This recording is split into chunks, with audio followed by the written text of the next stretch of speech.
대한민국에는 근로기준법이 있습니다. 산업안전보건법이 있습니다. 봉평터널 사고 이후에는 운수 종사자의 연속 8시간 휴식제도도 마련되었습니다. 법과 제도만 보면 우리의 도로는 안전해야 합니다. 그런데 왜 현장은 여전히 같은 문제를 반복하고 있을까요? 2. 본론법과 현실이 부딪히는 10가지 모순. 첫 번째, 통근버스 시장은 근로자가 회사를 선택하는 시장이 아니라 회사가 근로자를 선택하는 시장에 가깝습니다. 고령의 운전자는 오래 근무하는 것 자체가 목표가 되고 젊은 운전자는 경력을 쌓는 과정으로 생각합니다. 이런 구조에서는 실제 근무 시간과 근로계약서의 내용이 다르더라도 즉시 작성되지 않더라도 쉽게 시정을 요구하기 어렵습니다. 법에는 엄격한 처벌 규정이 있지만 현장의 약자에게는 먼 이야기일 뿐입니다. 두 번째, 일부 버스 회사는 정부와 지방자치단체의 다양한 지원 제도를 활용하며 운영됩니다. 청년 및 고령자 고용 지원금, 육아 보조금 등이 존재합니다. 이 제도들은 고용 유지를 위한 것이지만 현장에서는 근로자의 근무 환경 개선보다 회사의 생존과 이익이 우선되는 구조가 만들어지기도 합니다. 세 번째, 일부 현장에서는 근로자가 1년 가까이 근무한 뒤 더 많은 운행을 맡거나 혹은 일정 시점 이후 회사를 떠나게 되는 경험을 이야기하기도 합니다. 모든 회사가 그렇다는 뜻은 아닙니다.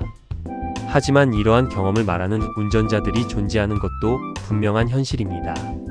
네 번째, 법에는 분명 불법에 대한 엄격한 과태료와 처벌 규정이 있습니다. 그러나 현실에서는 법이 본격적으로 적용되기 전에 근로자가 먼저 회사를 떠나는 경우가 많습니다. 새로운 직장을 구해야 하는 부담과 업계의 좁은 인적 네트워크는 법에 호소하기보다 스스로 퇴사를 선택하게 만드는 장벽이 됩니다. 다섯 번째, 지방자치단체는 버스 업체를 관리 감독하는 역할을 담당합니다. 그러나 현실에서는 현장의 문제가 충분히 개선되지 않았다는 목소리도 있습니다. 지역의 교통을 담당하는 버스 회사는 지역 경제에 중요한 역할을 합니다. 그렇기 때문에 현장의 불법과 문제를 엄격하게 감독해야 할 행정 처리는 생각보다 복잡한 이해관계 속에서 방치되곤 합니다. 여섯 번째, 버스 회사는 민간 기업의 통근버스 운송을 수주하기 위해 치열한 경쟁을 합니다. 낮은 운송 단가 속에서 경쟁하다 보면 비용을 줄여야 하는 압박이 생기고 그 부담은 결국 가장 말단에 있는 현장 근로자에게 고스란히 전가됩니다.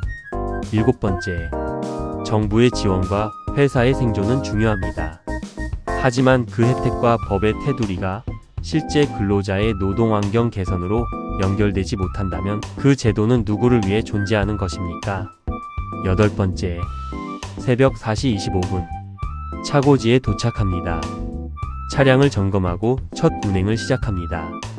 마지막 운행을 마치고 차고지에 돌아오면 저녁 7시가 넘습니다. 집에 가면 잠만 자고 다시 출근해야 하는 일상이 반복됩니다. 그런데도 실제 근무 시간보다 훨씬 적은 시간이 근무로 인정되고 받아야 할 임금 명세서조차 제때 보지 못하는 사례가 발생한다면 근로기준법이 추구하는 인간다운 삶과는 거리가 멉니다. 아홉 번째, 근무 시간이 적게 인정되면 임금도 낮아질 수밖에 없습니다. 생활을 유지하기 위해 기사는 어쩔 수 없이 더 많은 운행을 선택하게 되고 피로는 누적됩니다. 낮은 임금이 다시 장시간 노동을 만드는 잔인한 악순환이 반복되는 것입니다. 열 번째, 대형 참사 이후 사회적 합의를 거쳐 운수 종사자의 8시간 연속 휴식 제도가 도입되었습니다. 하지만 제도가 실제 현장에서 얼마나 지켜지고 있는지, 여전히 4시간짜리 꼼수 배차표가 굴러다니고 있지는 않은지 계속 점검해야 합니다. 대기업의 사고에는 엄격한 법이 적용되듯이 버스 회사에도 사고의 원인에 구조적인 문제가 있었는지도 함께 살펴볼 필요는 없을까요? 법이 존재하는 것과 법이 현장에서 실천되는 것은 결코 같은 의미가 아닙니다. 3. 결론. 오늘 영상은 특정 회사를 비난하기 위한 것이 아닙니다. 법을 지키지 않는 구조적 문제를 방치했을 때 결국 그 피해는 무고한 승객과 국민에게 돌아온다는 사실을 함께 생각해 보자는 이야기입니다. 법은 참으로 엄격합니다. 그런데 왜 현실은 쉽게 달라지지 않을까요? 바보 같을지라도 법과 원칙을 지키며 법이 보장한 권리를 합법적인 절차로 찾아갑니다. 법 위반을 경험했다면 불법에는 불법으로 대응하지 않습니다. 기록합니다. 이의를 제기합니다. 결과를 기록합니다. 필요하면 법이 허용하는 모든 절차를 진행합니다. 끝까지 사실을 확인합니다. 끝까지 기록을 남깁니다. 끝까지 법과 원칙 안에서 권리를 구합니다. 감정보다 기록이 강하고 주장보다 증거가 강하며 분노보다 절차가 오래갑니다. 법은 감정으로 바뀌지 않습니다.